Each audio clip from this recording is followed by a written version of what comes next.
record? Yep. All right. Cool. Good to go. All good? Yep. Cool. You go when you're ready.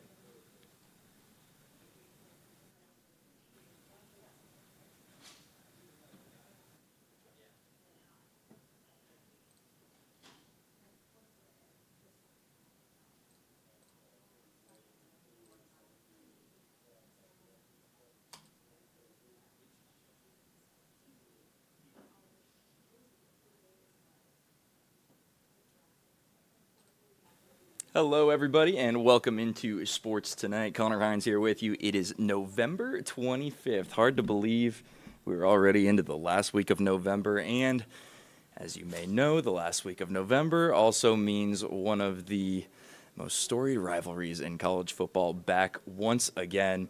It is Georgia Tech week. We are excited to be out there in Athens on a Friday night, 7:30 kick between the Dogs and Jackets, and really a much more interesting matchup for this game, much more interesting than we've had in this series, in this rivalry, in a very long time because of the season that Georgia Tech has had, going undefeated at Bobby Dodd Stadium for the first time this century.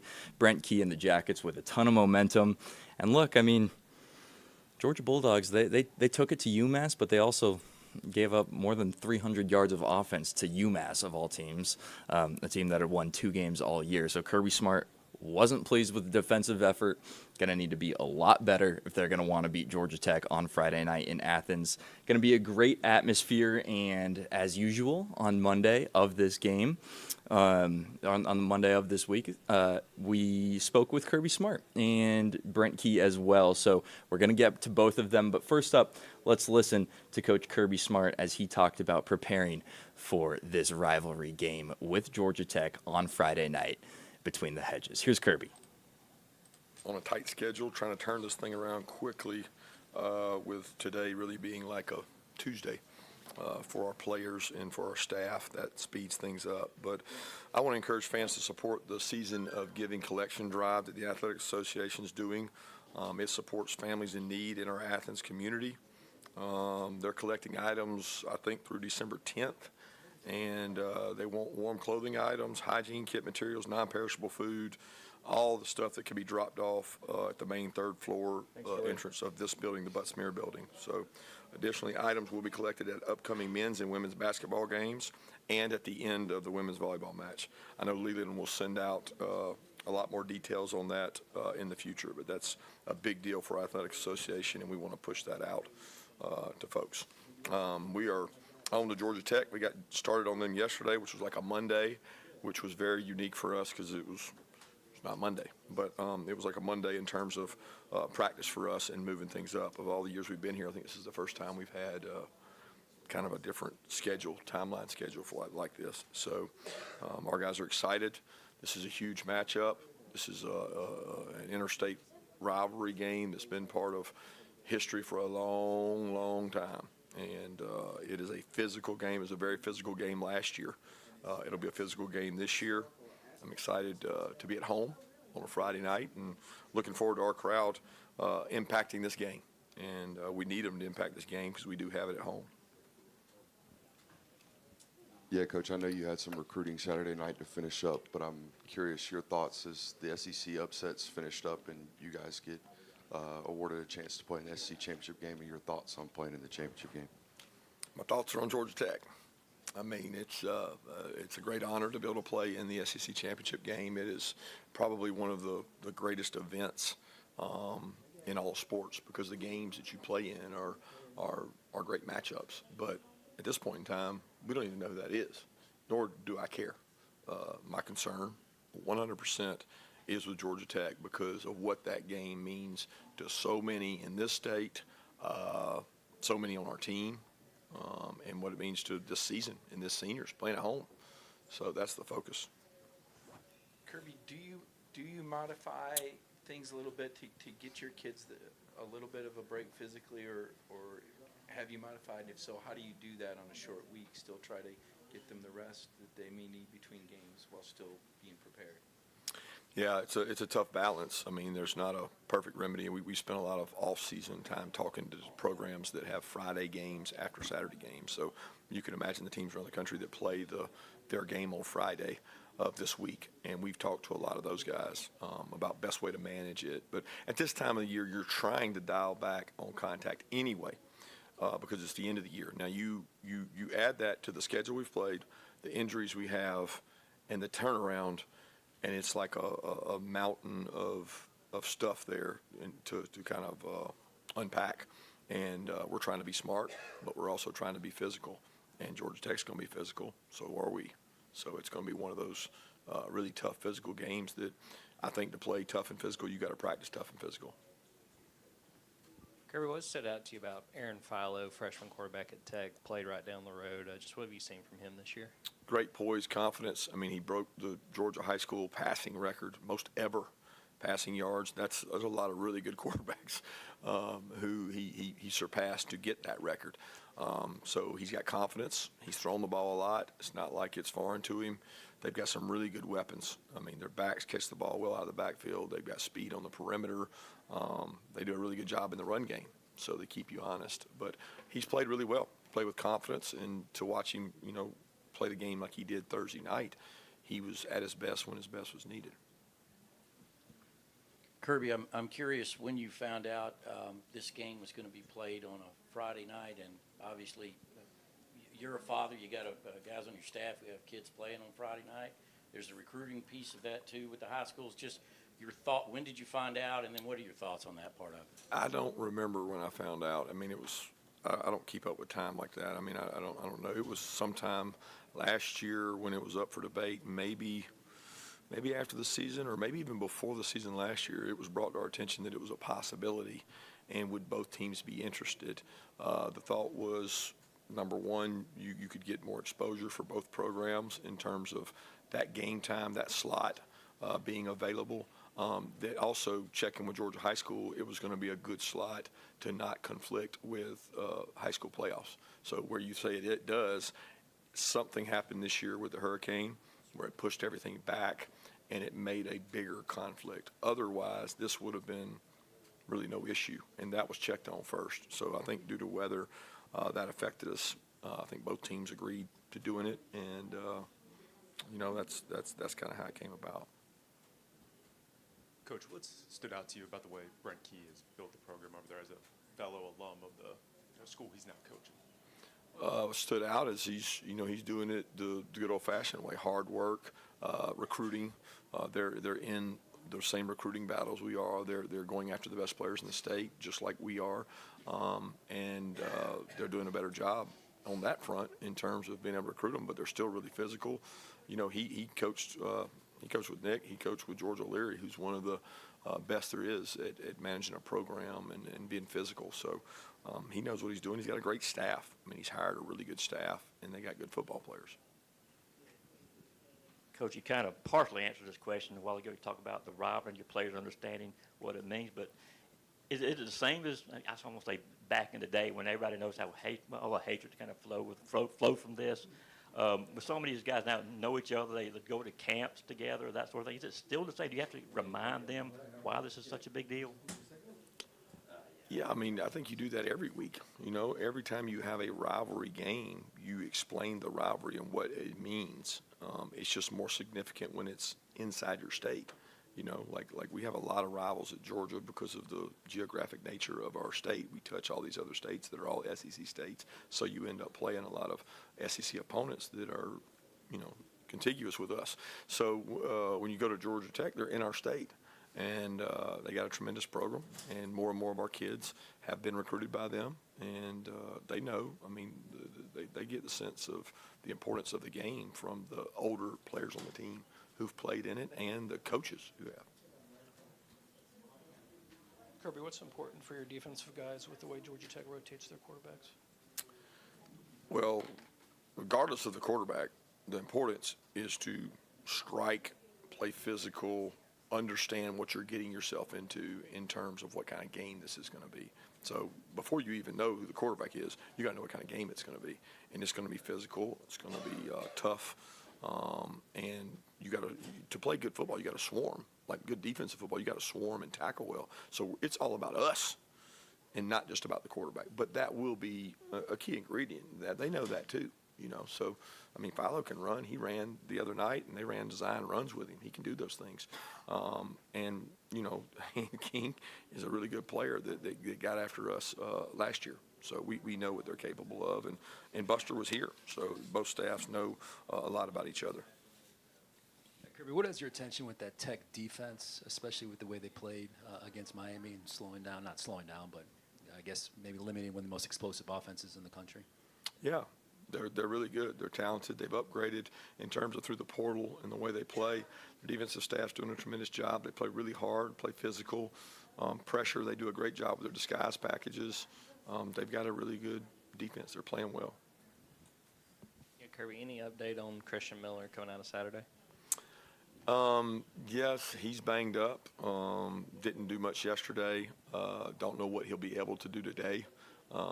Still trying to kind of assess because we didn't, it's more like a Monday. I didn't get to see much yesterday, and we weren't in pads. So we'll find out more as the week goes.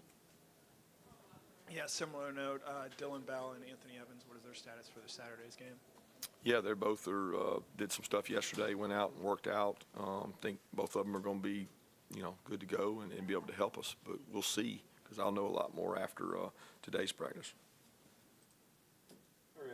Alrighty, so there is Kirby Smart talking about Hate Week and kicking off Hate Week, and the Georgia Tech Yellow Jackets coming into Athens in prime time Friday night. I myself was there in Athens on Saturday when Georgia gave up 21 points to UMass, and as you probably got a little feel for it there listening to Kirby, not happy with the defensive performance. 21 points, probably way too many, and maybe 21 points in the fourth quarter when all your backups are in. No, this was a I believe 10 or 14 point ball game at the half. So a little too close for comfort for a while. If you know anything about Kirby Smart and his defense, though, he's probably going to get after it on a short week in practice as Georgia kicks off as Georgia preps for kickoff against Georgia Tech. Boy, what a season the Jackets have had. Brent Key getting them bowl game eligible for a second straight year, including that upset win over what was then number 4 ranked and undefeated of Miami. It's been a season to remember on the flats, and boy, would this be a way to cap it all off with a competitive game and maybe even a win over Georgia. Brent Key has made no ifs, ands, or buts about it that he does not like the Georgia Bulldogs as a former Jacket himself. And he spoke as well today about this game and just the magnitude of this rivalry. So let's listen from Coach Brent Key today on the flats. During the week, just bumped up a day, but just touching on the game from last Thursday night, really excited for the guys on the team, the staff. Obviously there's things you want to clean up after a game. I don't think we necessarily played our best that game. Emotional game prior, and then big game this week, and a game versus a very good NC State football team that had just played really hard, and I thought our guys found a way to win, and I'm excited for that. Excited about that. Part of the growth and maturity of a football team and a program. So excited for that. And the biggest thing I want to do is just, now that we're done with home games this season, just one more time, just wanted to thank the fans and the students for the support that they've given us as a football program. It was outstanding. It was outstanding the entire season, right up into the final seconds of it, I guess you would say. So really big shout out to the student body here at Georgia Tech and what they did. And really excited to see them now moving forward in the winter sports and the spring sports, and doing the same thing for all the other, and supporting all of our other sports here. So I'll be at the games when I have opportunity to, and excited to see the student body be at those as well and support everybody. So we've got a big game this weekend on Friday night. For us, with the schedule, the way the week is, it doesn't matter what day you play on. We just back it up from that day. So, we got a lot of work to do this week, a lot of work to put in. They're a good football team. I mean, there's a reason why they're a top 10 team. They got really good players. They have really good coaches. They're well coached. They're disciplined. They go out and they execute. and they're especially hard to play at their home stadium at nighttime. So, we're ready for a challenge. We got to prepare this week and have our best week of preparation to be able to go out there and play a good, clean game on Friday night. So, with that, we'll open with any questions. Since you've been here, the games have been competitive with Georgia, but how important is it to break, I guess, a 6-game losing skid against them? And you know what it's like to win those games as a player. And just, I guess, how important is it to you to win this game? What does it mean to Georgia Tech guy? Winning games, that's why you play games, for the opportunity to win. But we don't talk about winning games. We don't talk about anything other than playing the best of our ability every play, one play at a time. I can't sit there and tell a team there's no scoreboard, don't look at the scoreboard, we're not outcome oriented, and we're not, and then sit up here and talk about winning a football game. Right? That's not the way we're wired. That's not the way this team's built. That's why we're able to have adversity hit and be able to continue to play through it, because it's all about playing the next play.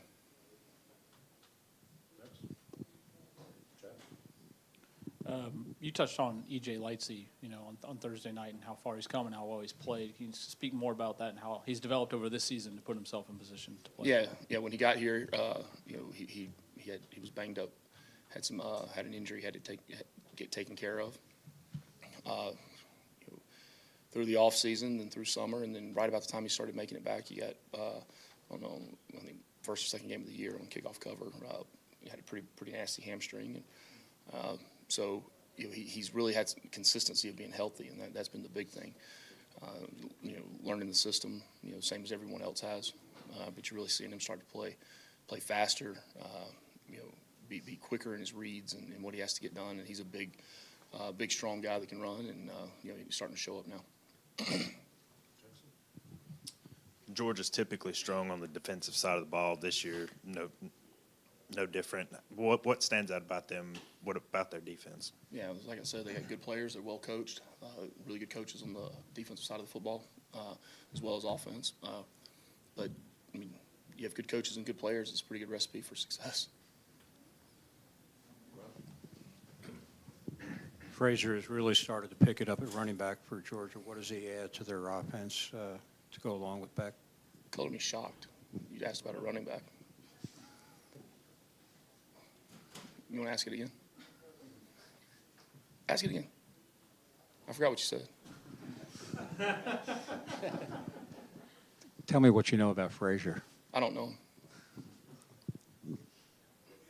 he's a good running back. Their offense is explosive. Carson Beck is a phenomenal quarterback. They have the ability to hit the explosives and create explosive plays down the field, throw the football, but also line up. I mean, it really starts with the guys up front. They have a big physical offensive line,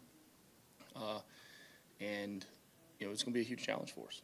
Really huge challenge. I mean, the running backs, regardless of who they put in there, I mean, they've had a lot of success, and they're gonna want to establish the run, and it doesn't matter. It's not a yardage you're looking for. It's they're looking for. I mean, they want to be able to line up and impose their will and be able to. The best way to show that you can do that is by running the football. So we'll have to have a really good plan, a really good week of prep, because I mean they're well coached and very talented. You've touched on all season momentum isn't necessarily built just by winning games. It starts in practice. Coming off that big win last week, having a shorter week playing on Friday, how did today set the tone for this big rivalry matchup? Yeah, it's not really a shorter week. I mean, yesterday was today's Tuesday. Yesterday was Monday. The day before that was Sunday. We had an extra day in there to let our guys heal up a little bit. So it's not really a shorter week. It's once you're in the flow of things, it's the same. But look, you're only as good as your last game, right? And we're preparing for the next game. That's what it is. We're playing the next game. It's a big game. It's the last game of the season. It's a big game for a lot of people associated with both schools. And so, you shouldn't have to light a fire under people, when you're going into a week like this. I'm sure I know the answer to this question, but I'll ask anyways. Aaron Philo was at 4 games, playing really well for you right now. I imagine that a red shirt situation is not something that you would care about at this point. You want to win the game, and so if you need him, you'll play him. He'll red shirt. Maybe. We look at red shirts at the end of the season, right? Our guys on this football team are 100% in line with what we want to accomplish and how we have to accomplish it. So, there's no personal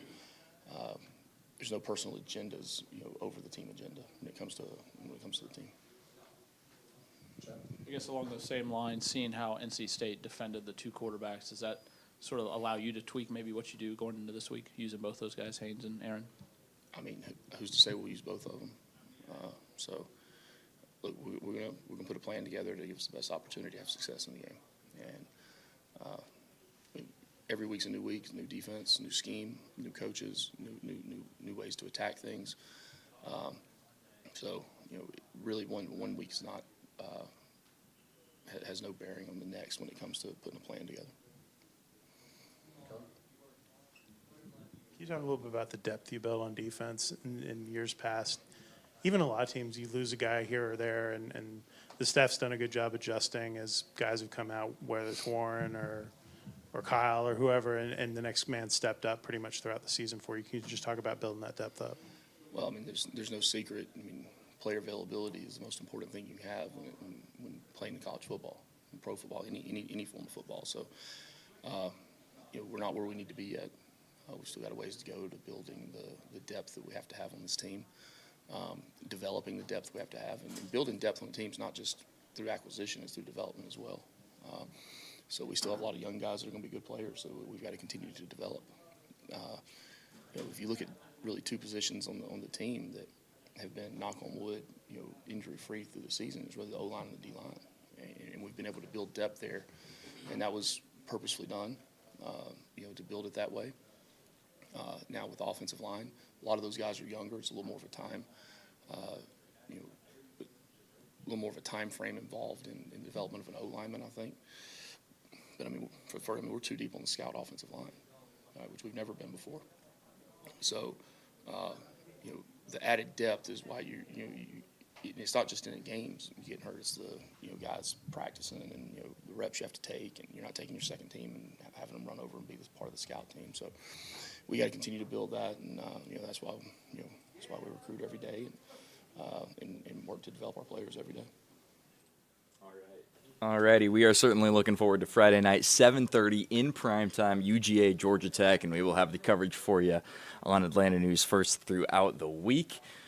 So that's going to be a ton of fun, and what a way to end the regular season. Georgia already guaranteed a spot in the SEC championship, but as Kirby Smart said today, I mean, they are solely focused on Georgia Tech, and Georgia Tech solely focused on Georgia. Hey guys, it's a big day for one of our Peachtree Sports Network partners, the Atlanta Vibe.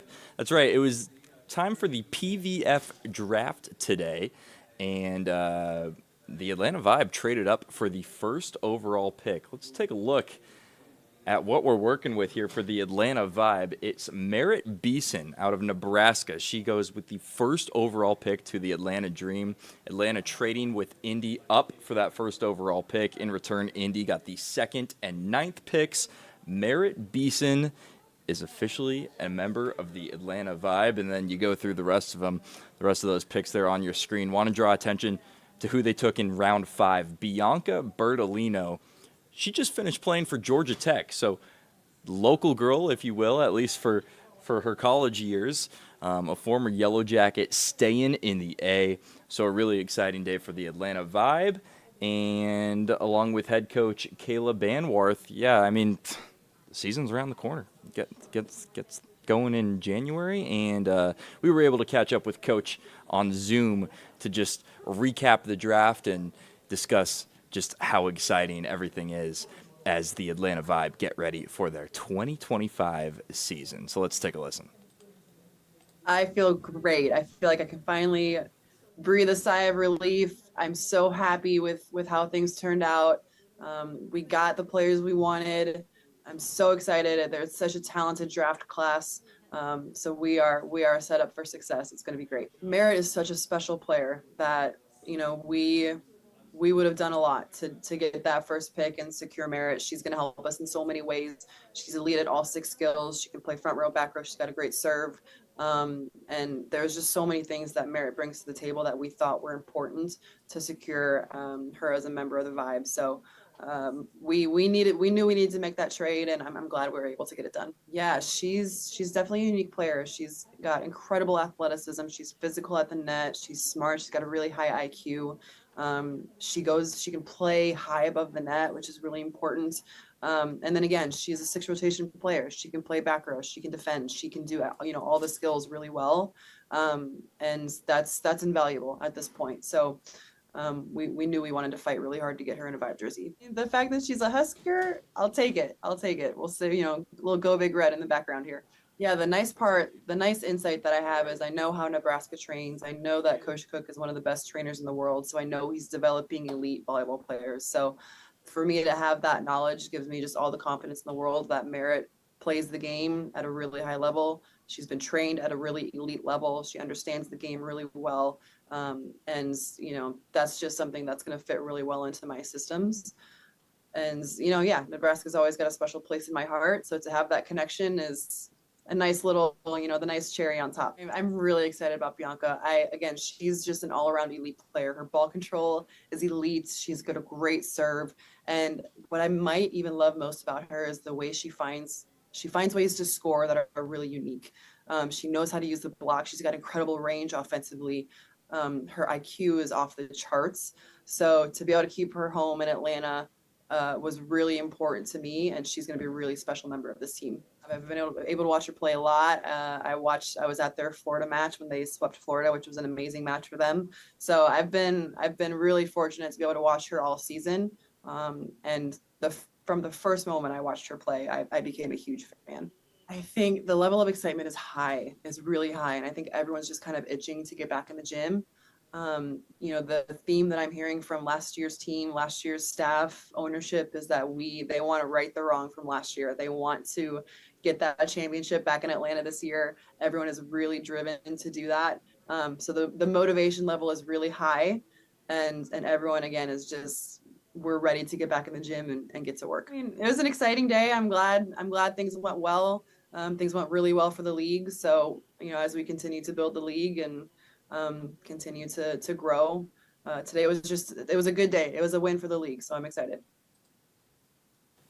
Alrighty, so a very exciting day for the Atlanta Vibe, and we will have more on them coming up later tonight at 11 on Atlanta News First. The season opener for the Vibe, January 10th at Omaha. And they're on the road for a couple games and then are finally able to come back home on January 16th and open the home season at Gas South Arena against Columbus. So going to be a very exciting season, and look, there's no reason not to when you got the first overall pick and you have the confidence in a former Nebraska Cornhusker coming to Atlanta. So looking forward to that season. It's going to be a lot of fun. We are out of time, but we will talk more about the Vibe, Georgia Tech, and so much more going on in the world of Atlanta sports coming up later tonight at 11 on Atlanta News First. That's going to do it for now for Sports Tonight. Connor Hines, thanks for stopping by. We'll talk to you guys later tonight at 11 on Atlanta News First.